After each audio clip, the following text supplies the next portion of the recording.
सोचिए जरा, आज हम जिस कंप्यूटर पर एक क्लिक में फॉर्म भर देते हैं, एग्जाम की तैयारी कर लेते हैं, वीडियो बना लेते हैं, क्या आप जानते हो कंप्यूटर कभी रूम जितना बड़ा, इतना महंगा था कि सिर्फ गवर्नमेंट्स ही उसे यूज कर पाती थी। आज हम पॉकेट में मोबाइल रखकर दुनिया चला रहे हैं। यह सफर शुरू हुआ था पत्थरों, लकड़ी के फ्रेम और गिनती के दानों से। इस वीडियो में मैं आपको कंप्यूटर की हिस्ट्री बुक जैसी बोरिंग नहीं, एक कहानी की तरह सुनाने वाला हूं। यह कहानी है इंसान की सोच की, मशीन से आर्टिफिशियल इंटेलिजेंस तक। अगर आप स्टूडेंट हो, कॉम्पिटिटिव एग्जाम की तैयारी कर रहे हो या फिर कंप्यूटर को जीरो से स्ट्रॉन्ग बेस के साथ समझना चाहते हो, तो ये वीडियो आखिरी सेकंड तक आपके लिए बहुत इंपॉर्टेंट होने वाली है। तो चलिए वीडियो को शुरू करते हैं। सोचो उस वक्त को जब न कैलकुलेटर था, न ही कंप्यूटर और मोबाइल जैसे स्मार्ट डिवाइस। उस टाइम इंसान के पास सिर्फ अपनी उंगलियां थी और अपनी याददाश्त। सुबह से शाम तक लोग गेहूं के दाने गिनते थे और सौदा करते समय पूरा हिसाब दिमाग में रखना पड़ता था। लेकिन जैसे जैसे समय बदला, गांव शहर बने और शहर बाजार, बिजनेस बढ़ने लगा, टैक्स का सिस्टम आया, लेन देन लिखित होने लगा। अब सिर्फ उंगलियों पर गिनती काम नहीं आने वाली थी। एक छोटी सी गलती और पूरा हिसाब बिगड़ जाता था। नुकसान होता था, झगड़े होते थे, भरोसा टूट जाता था। तब इंसान ने पहली बार सोचा, अगर कोई ऐसी चीज होती जो गिनती करे, गलती ना करे, जो हमेशा एक जैसा जवाब दे। और इसी सोच से, इसी जरूरत से जन्म हुआ कैलकुलेशन के पहले टूल का। एक सिंपल सा फ्रेम, लकड़ी के डंडे और उन पर गिनती के दाने। इसी को कहते हैं अबेकस। ये कोई एक दिन में नहीं बना, बल्कि जरूरत से जन्मा हुआ टूल था। लगभग 3000 से 2500 BC के आसपास चीन, मेसोपोटामिया, इजिप्ट और रोम जैसी सभ्यताओं में व्यापार और ट्रेड बढ़ने लगा। लोगों को तेज गणना की जरूरत महसूस हुई। पेपर नहीं था और नंबर्स का हिसाब याद रखना मुश्किल था। तब लोगों ने सोचा, अगर संख्या को किसी टूल के माध्यम से व्यवस्थित किया जा सके तो गणना आसान हो जाएगी। और यहीं से अबेकस के आविष्कार की नींव पड़ी। अबेकस की संरचना देखने में बहुत सरल थी, लेकिन उसका प्रभाव असाधारण था। इसका ढांचा आमतौर पर लकड़ी या धातु के आयताकार फ्रेम से बना होता था। फ्रेम के अंदर समानांतर छड़े या तार लगे होते थे और इन छड़ों पर छोटी छोटी गोलियां, जिन्हें बीड्स कहा जाता था, पिरोई जाती थी। हर बीड एक निश्चित मान को दर्शाती थी, जैसे इकाई, दहाई, सैकड़ा इत्यादि। जब इन बीड्स को आगे प पीछे या ऊपर प नीचे खिसकाया जाता था, तो जोड़ और घटाव जैसी गणनाएं की जाती थी। अबेकस केवल एक उपकरण नहीं था, बल्कि उस समय के लोगों के लिए यह दिमागी कैलकुलेटर की तरह काम करता था।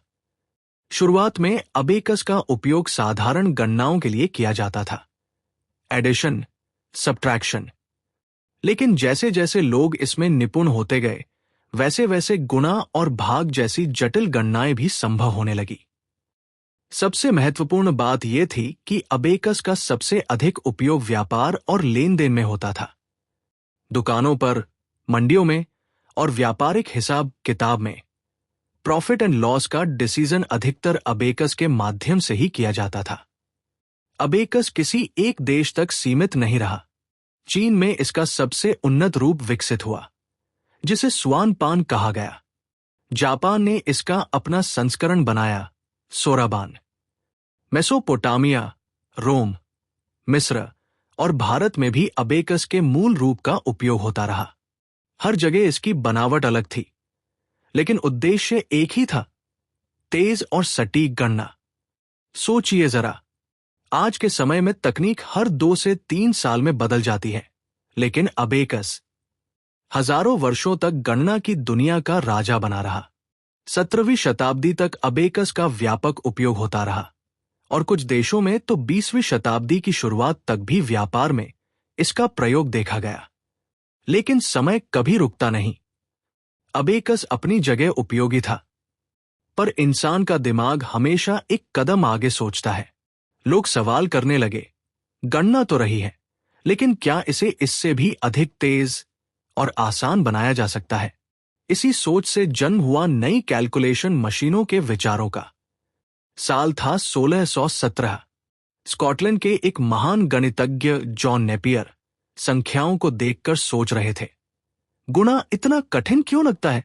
उन्होंने महसूस किया कि अगर संख्याओं के पैटर्न को व्यवस्थित रूप से संगठित किया जाए तो गणनाएं सरल और तेज हो सकती हैं, और इसी विचार से उन्होंने बनाया नेपियर बोन्स। नेपियर बोन्स में संख्याओं से अंकित छड़ों का एक सेट होता था। इन छड़ों को एक विशेष क्रम में रखकर गुणा और भाग की गणनाएं काफी आसान हो जाती थी। नेपियर बोन्स ने यह प्रूव कर दिया कि गणना केवल दिमाग से ही नहीं, बल्कि उपकरणों की मदद से भी सरल बनाई जा सकती है। लेकिन इसी समय एक और प्रतिभाशाली दिमाग सोच रहा था, अगर मशीन ही गणना कर ले तो इंसान को मेहनत क्यों करनी पड़े? फ्रांस में साल 1642 में ब्लेस पास्कल ने बनाई दुनिया की पहली मैकेनिकल कैलकुलेशन मशीन, पास्कलाइन। ये मशीन गियर्स और पहियों से चलती थी। एक पहिया घूमता तो दूसरा अपने आप आगे बढ़ता। इसके जरिए एडिशन और सब्ट्रैक्शन खुद से ही हो जाते थे। अबेकस और पास्कलाइन में मेन डिफरेंस यह था कि अबेकस में ह्यूमन स्किल जरूरी था, जबकि पास्कलाइन में मशीन खुद कैलकुलेशन करती थी।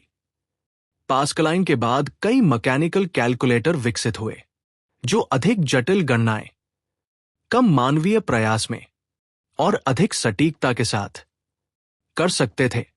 इसी दौर में सामने आए गॉटफ्राइड विल्हेम लाइबनिट्ज। उन्होंने एक मशीन बनाई, स्टेप रेकर। यह मशीन गुणा और भाग भी कर सकती थी, जो पास्कलाइन से कहीं अधिक एडवांस थी।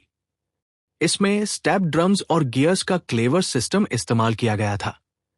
लाइबनिट्ज ने दिखाया कि जटिल गणनाओं को भी यांत्रिक रूप से स्वचालित किया जा सकता है और मानवीय त्रुटियां काफी हद तक कम की जा सकती हैं। लेकिन समस्या अभी बाकी थी। ये मशीनें केवल गणना कर सकती थी। उनके पास न तो मेमोरी थी और न ही डिसीजन लेने की क्षमता और न ही निर्देशों का पालन करने की शक्ति। साल था 1837। इंग्लैंड में एक गणितज्ञ थे, चार्ल्स बैबेज। उन्होंने सवाल उठाया, क्या हो अगर मशीन सिर्फ गणना न करे बल्कि सोचने की प्रक्रिया को भी फॉलो करे? तो इसी विचार से जन्म हुआ एनालिटिकल इंजन का। इस मशीन में पहली बार आज के कंप्यूटर की सभी मूल अवधारणाएं थी: इनपुट, प्रोसेसिंग, आउटपुट, मेमोरी और निर्देशों का पालन करने की क्षमता। इसी कारण चार्ल्स बैबेज को कंप्यूटर का जनक कहा जाता है। 1843 में एडा लवलेस ने दुनिया का पहला एल्गोरिदम लिखा और इसीलिए उन्हें दुनिया की पहली कंप्यूटर प्रोग्रामर माना जाता है। हालांकि बैबेज का कंप्यूटर केवल कागजों तक ही सीमित रहा। 1946 में दुनिया ने देखा पहला इलेक्ट्रॉनिक डिजिटल कंप्यूटर, ENIAC।